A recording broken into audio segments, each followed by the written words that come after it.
to start off tonight's show, I would like to do something a little bit different, okay?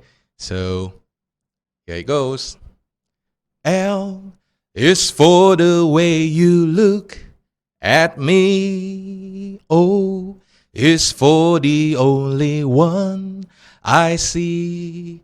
V is very, very extraordinary, and E is even more than anyone that you adore and love. That's right, this evening I'm talking all about love. So if you have ever been frustrated by love before, then stay on to watch.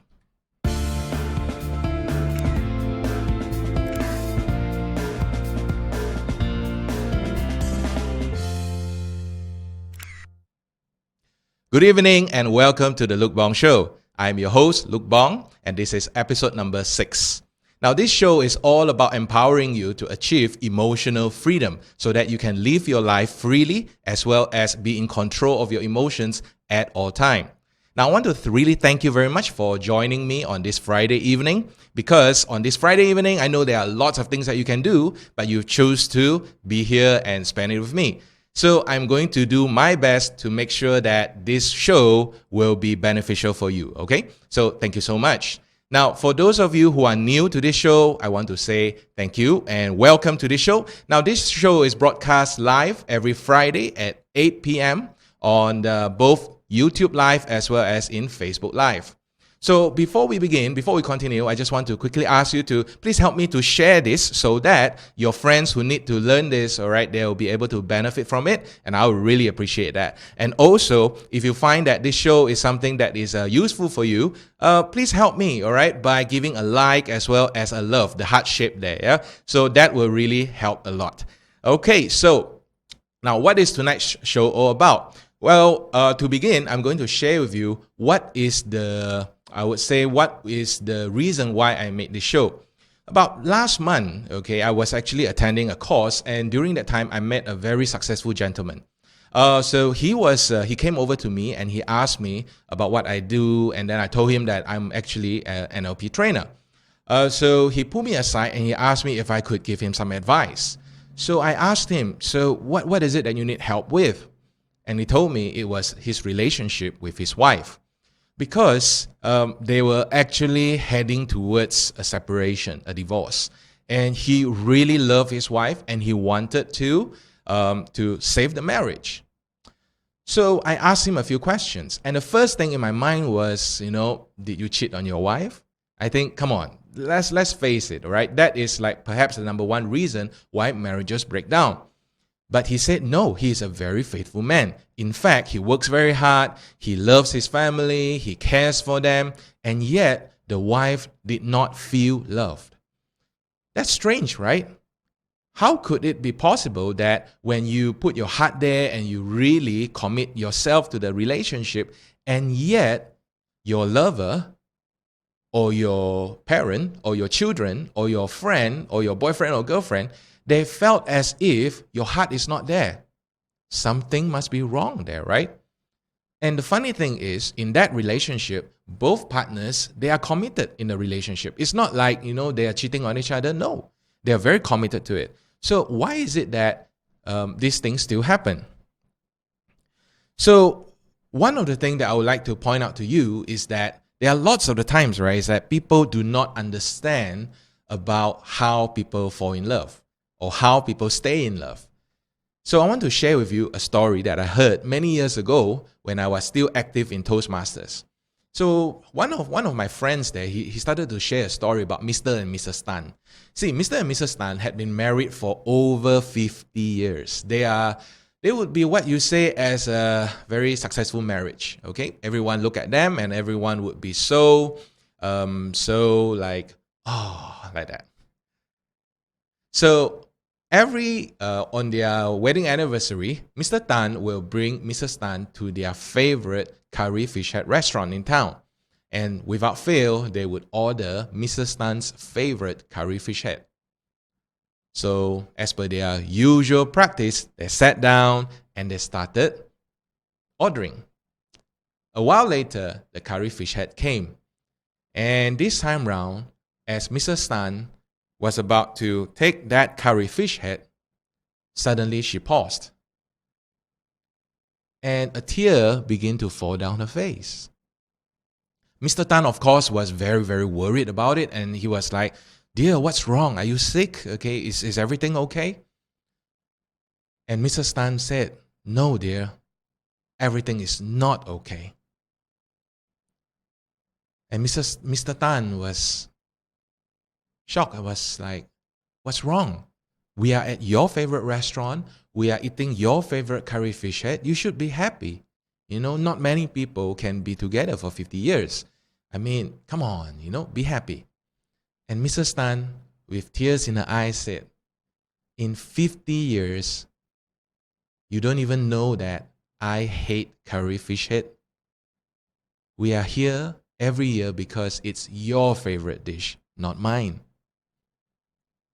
Now, this story, although it was meant as a joke, okay, we can all laugh about it, but I find that very often a lot of relationship is like that, whereby we love someone the way we feel that we should love somebody.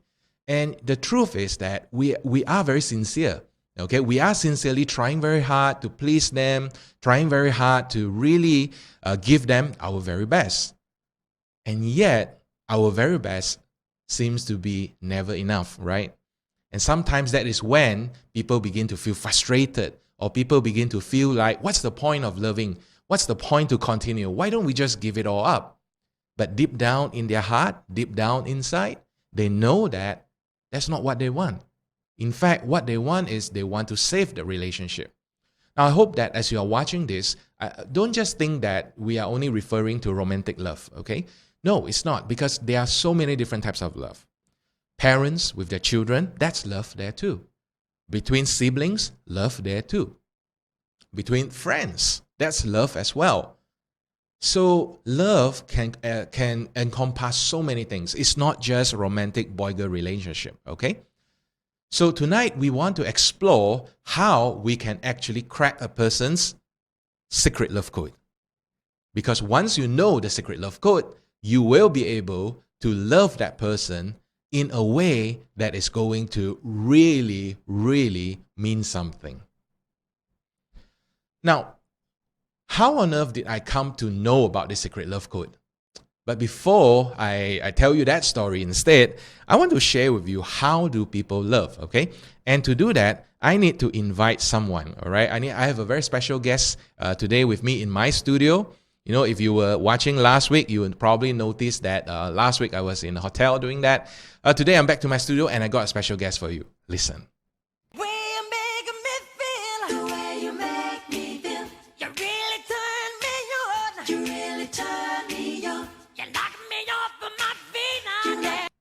Okay, thank you, Michael Jackson. All right, so as the song goes, all right, it's the way you make me feel. Okay, it's the way you make me feel. It's the way I make you feel. And that is what is the secret code of love all about. Now, so how on earth did I actually find that out? It all happened when I first fell in love at that time with my then girlfriend, Pei-Yun. Now we have just been married for 17 years only. Okay, so at that time we were driving. I was driving her on the road, and we were just like together, just went steady. Yeah, I don't know what got into me, and I asked her one question. At that time, I felt it was a silly question, but now I feel like that is like the smartest question I could ever ask. And the question goes like this. You might want to take a pen, a paper, and write it down. Okay.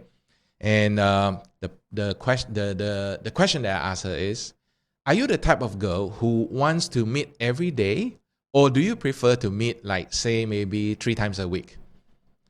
After I asked that question, right, there was an awkward silence in the car. At first, I was a bit worried. I was like, did I ask the wrong question? I mean, I don't have experience, okay? I didn't know if I'm asking the wrong question or what. Well, after a while, she replied and said, I'm the type that I would like to meet every day. And because of that, I began to realize, like, okay, so the way to get her to feel love is if we meet every day. It doesn't have to be a long time. As long as we can meet a while every day, she would feel the love there.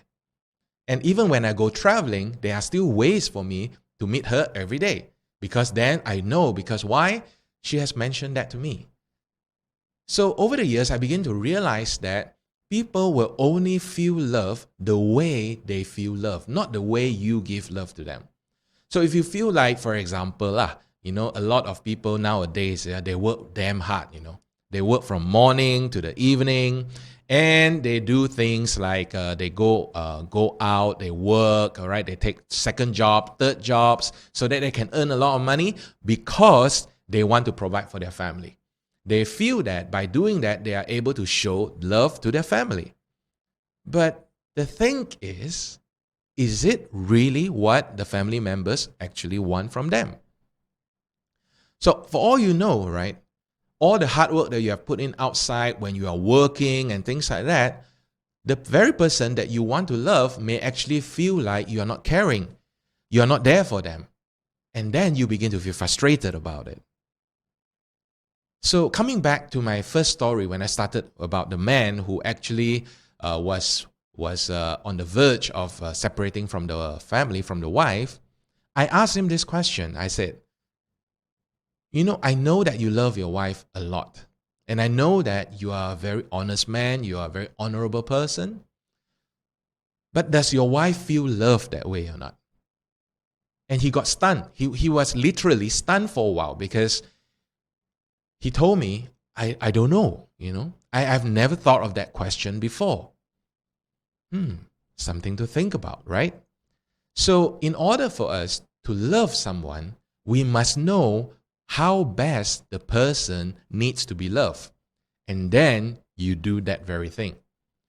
So I think it is all about us human beings, okay? Our tendency to actually judge others based on their behavior and particularly how they make us feel about them.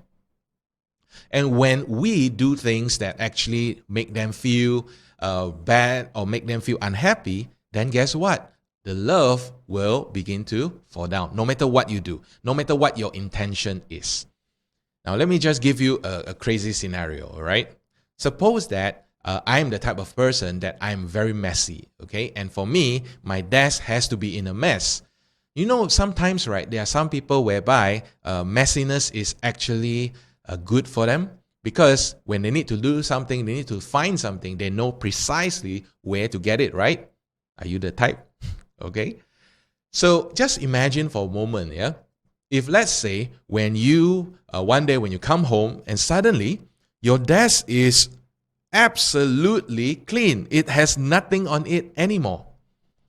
And then you are looking for something, you are frantically searching high and low, but you can't seem to find anything. Wow.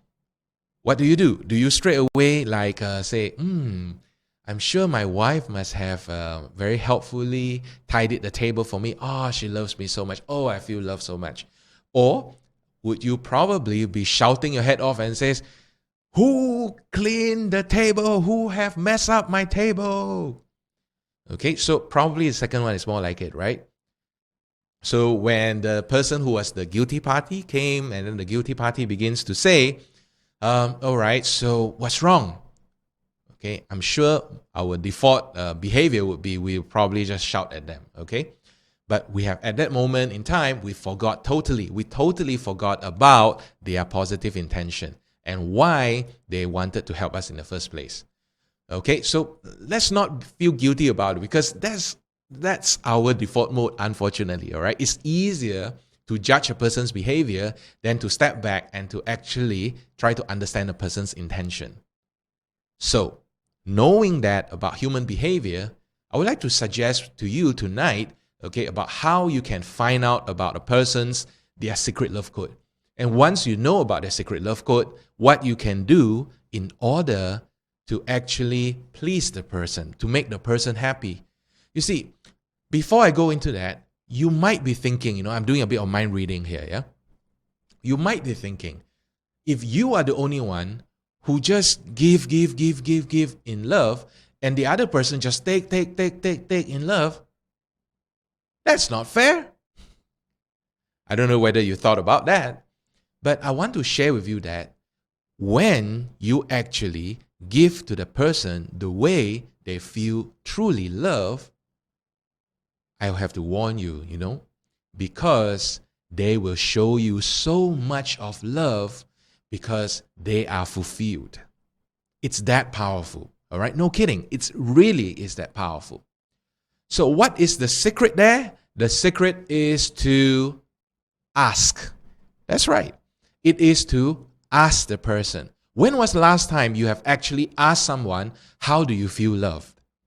Or are you like most of the, I would say 99% of the human population on this whole planet who actually just, I know this will make her feel loved, or I know this will make him feel loved. Come on, all right? I mean, we don't have that telepathic ability. The best way for us to know what is a person's, their secret love code, is by asking them. So how do you ask it? Very simple, So hang on, let me just do this because I think my Facebook page has got stuck already. Okay, so how do you actually ask this, right? Well, very simple. Have a heart-to-heart talk session with a person, and what you need to do is just go and ask them and say, what is the best way for you to feel loved? How do you really feel love? Pause, wait, and listen. Take down notes even if you want to. Okay, because just by you asking that question, sometimes, all right, that can be a very, very powerful moment. A powerful moment in both your relationships. All right, so Wesley, all right, thank you very much for joining, Wesley. How are you? Okay, so when we talk about this ask, okay, you want to go and ask. Because everything is starting from asking. You cannot just assume what somebody wants. You need to go and find out from them. What is it that they want? Now that we know it is about asking, then the next thing that you probably want to look at is what are the ways that people will feel love, okay? And fortunately for us, it is covered in 5 letters. And the 5 letters are V, as in Vietnam, A, as in Australia, K, as in Kenya, O, as in orange, and G, as in Ghana. Okay, so I call it as VECOG. Now, VECOG is actually something in NLP that is a short form for something that we call as submodalities. Yeah. Now, what exactly is this VECOG submodalities? It is how a human being perceives the world. So you see, how do we interact with the world? How do we collect information from the world around us? We do it from our senses, our eyes, from our visual. V stands for visual. From what we hear, auditory, yeah, that is what we hear. From how we feel in our heart as well as feeling on the body, that is K, kinesthetic. Okay. Next, we also feel from our smell, O, olfactory, and also from, a lot of people, they love to eat, right? Taste, G, gustatory. Now, it's not important for you to memorize all of these things. These are good to know, but more importantly is I'm going to share with you right now the specific strategies that you can use in order to find this out, okay? Let's start with the first one, V. Now, visual. When it comes to visual, right, when two lovers for the very first time, okay, what they try to do is they really try very hard in order for them to just please the other party. What they do is they actually go and, dress up nicely, really clean themselves up and all that. And the next thing you know, after the relationship has gone on for a while, suddenly people don't bother about taking care of how they look, okay, or they leave the house in a mess. Now, tell me, if you're in a relationship, are you the neat one or are you the untidy one? And how do you feel when your partner, say, if you are the tidy one, right? How do you feel when your partner just leave the room to be untidy? Do you feel love? I doubt it. All right, so that is why some people, they need to have the visual part, because if we fulfill their need of the visual, the things that they see with their eyes, okay, they will feel the love there. So that is one of the examples for V, okay, visual. Another thing would be like, for example, during certain specific, say, birthdays, anniversaries, and things like that, all right? So people who are visual, they will also prefer to receive presents that are like wrapped up nicely, beautifully, colored, etc. Okay, because for them, it is very important. Now, if you find that's not important, chances are you are not the visual person. Okay, you are probably the other four, not the visual one. Okay, so moving on to the next one, which is auditory. Now, auditory here means listening, right? You see, think of it this way, right? Have you ever had this situation whereby someone come and talk to you and the tone of voice that they use is not your favorite tone? So maybe instead of saying, "How are you?" they say, "How are you?" There's a big difference, right? Or maybe like, "I've cooked something for you." "I cooked for you already. Eat lah."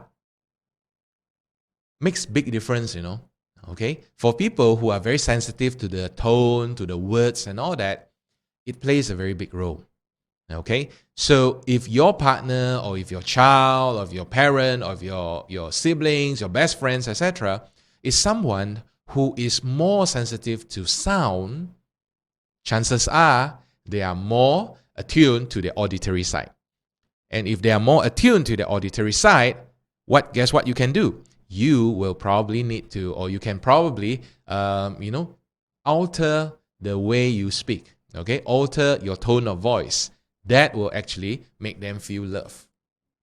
Now, moving on to K, kinesthetic. Kinesthetic is touch and feel, right? So when it comes to touching and feeling, this has got to do more with like how you hold a person, how you hug the person.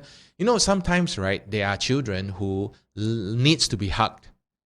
But sometimes some parents just felt like you are adult already, you are a teenager already, there's no need to hug anymore. Or sometimes it's the other way, or it's the opposite way. Well, if you know that the other person, their love strategy is kinesthetic, then you need to figure out a way of how to actually make them be able to feel it. Maybe a massage after a hard day's work. That's lovely, right? Or maybe just give them a good tight hug. Or maybe give them a kiss on the cheek. Okay? Or just do certain things that will make them feel really appreciated. Now, that is for K, kinesthetic. Okay, so the last two, olfactory and gustatory, that one has got to do with smell. Like some people, they are very, I think they are very sensitive to smell. Like they have a very particular perfume that they like, okay, a certain smell in the house. You know that, all right? If you put a certain type of smell in a room, you can actually create a romantic ambience, or you can actually calm a person down. All right, there is a specific field of study that is known as aromatherapy, whereby you can use aroma, which is smell, to create a sense of love, a feeling there. And finally, okay, that is the G, gustatory. Now, gustatory here is the taste, right? So I know here in Malaysia, we are all probably too guilty of that, okay? Whereby we just have too many good food to eat, and because of the good food to eat, what happens then is, well, I think we overeat. Yeah, we tend to overeat. All right, now, so before I continue to the next part, I just want to very quickly ask you, all right? Do you have what is your favorite or your own love strategy? Out of the visual, the auditory, the kinesthetic, the olfactory and gustatory, how do you feel love best? Okay, let me know in the comments, all right? Let me know in the comments.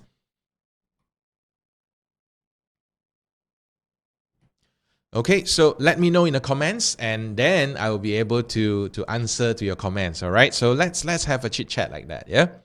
Now, personally for me, I am a very auditory person. So I like it when my wife talks to me. So that's why I find that I always have conversations with her, and when we talk to each other, we will share a lot of things, okay, with one another. And that is the way that I actually feel love. All right, that is the main way. There are many other ways as well, yeah? Okay, so that is the VAKOG. Now, what I want to share with you is this, right? You might be thinking, yeah, is it true or not? Or this is a bit too superficial? Well, I'll tell you one thing, yeah? Imagine right now that you are trying to press the button in a person and you have been pressing it wrongly all the time. All right, you're pressing it wrong, wrong, wrong, wrong, wrong. And then you are like, come on. And you press even more. You try harder to press even more. Still not working. And then you begin to bang it, bang it, bang it, bang it, bang it. But you know what?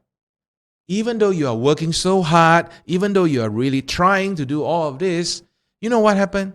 The thing is, the person will not feel it. Because why? Your effort does not touch that person's way of feeling love.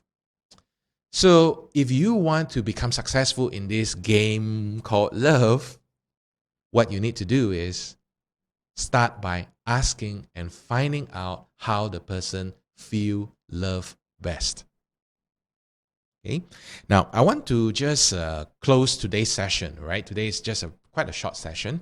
Just want to close today's session with another story in my life when I discovered that how important it is, okay, that when you do something in the name of love, especially, all right, in the name of love, how important it is, yeah, that you really find out what the other person's their feeling of love is before you continue doing further.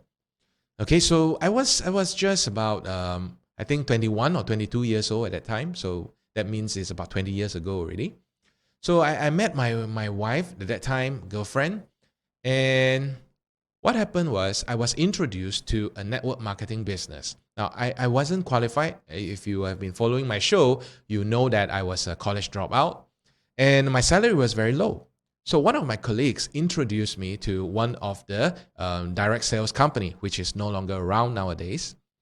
And she was telling me, you know, you love your girlfriend so much. I'm sure you want to marry her one day. You want to give her a good life. So what you should be doing is you should be actually, dedicating your energy, your effort, etc. to building this business. And I was like, yeah, that makes sense.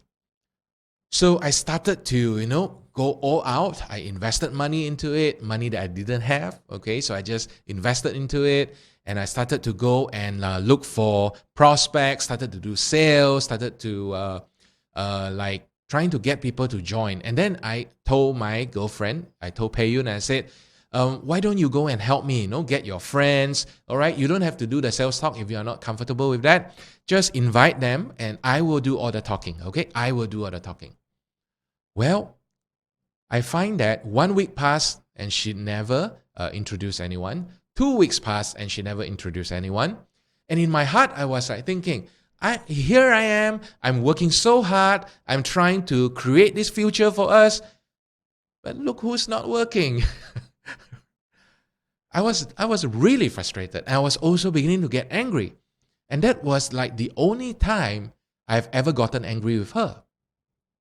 So I sat down with her and I told her what is in my heart.